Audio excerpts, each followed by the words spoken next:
बदला लेने पर उतारू हैं अरविंद गुर्जर। एक बार फिर चलते हैं अपने संवाददाताओं के पास।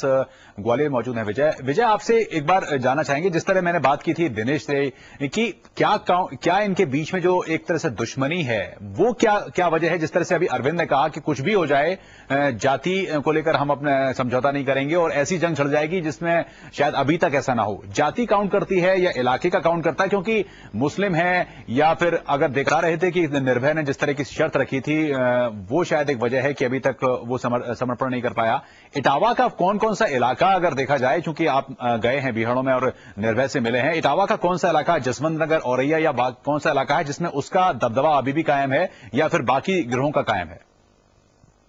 अनुराग जी, मैं बताना चाहूंगा कि पूरी चंबल घाटी में जसवंत नगर एक अलग जगह है। जसवंत नगर साइड में डकैतों की मूवमेंट निर्भय जैसे डकैतों की नहीं हुआ करती है। छोटे अपराधी किस्म के लोग सक्रिय रहते हैं, लेकिन चंबल घाटी में इतने थाने हैं।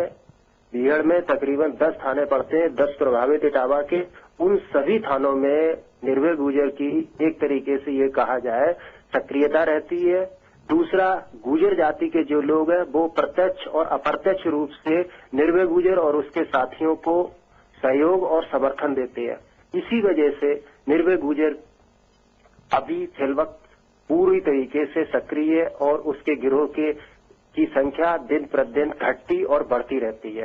उन 10 थानों की जहां पे आपने बात कही है, क्या अभी भी उतना पुलिस के पास उतना असलाह है जिस तरह की वो लड़ सकें, या फिर जीप या फिर इस तरह का एक चीजें होना कि वो कम से कम इस तरह का अगर स्थिति आ जाए तो उनसे लड़ सकें, मुकाबला कर सकें, अभी भी है या पुरानी स्थिति चल रही है?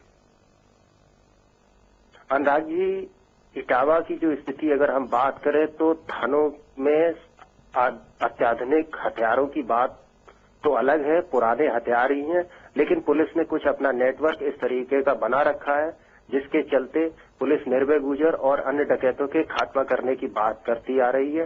हालांकि इटावा में पिछले दिनों कई बड़े डकैत मारे गए हैं। रंजन गुर्जर, लवली पांडे, चंदन यादव, तकरीबन 1.5 या 2 दर्जन के करीब छोटे या बड़े डकैत मारे जा चुके हैं। लेकिन बड़े डकैत जहां तक बात करें, निर्भय गुर्जर, खुद निर्भय गुर्जर, उसकी बादशाहत एक तरीके से कायम है। गुर्जर जाति के लोगों का उसे समर्थन हासिल है। पुलिस के अधिकारी कहते हैं कि निर्भय गुर्जर इस वक्त अकेला रह गया, उसके सभी हथियार उसके पास से उसके साथी लेकर भाग गए, लेकिन फिर भी निर्भय का बचकर अब तक बिहड़ में सक्रिय रहना ये बताता है कि कहीं न कहीं निर्भय आज भी मजबूत है। जी बिल्कुल मजबूत है। हम आपके पास दोबारा लौटेंगे। तो चंबल घाटी की बात की जाए तो ऐसे भी मामले सामने आए हैं जिसमें लड़कियां बदला लेने के इरादे से डकैत बनी हैं। सुनीता पांडे अपनी मां वसंती पांडे के साथ हुए अत्याचार का बदला लेने के इरादे से दस्यु बनी। उसने सलीम गुर्जर गिरोह में शामिल होकर अपने मंसूबों को अंजाम देने की कोशिश की।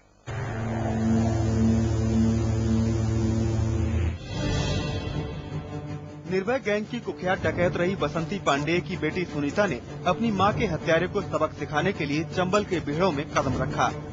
निर्भय से बगावत कर बसंती अपने ममेरे भाई मुन्ना गुर्जर के साथ फरार हो गई थी।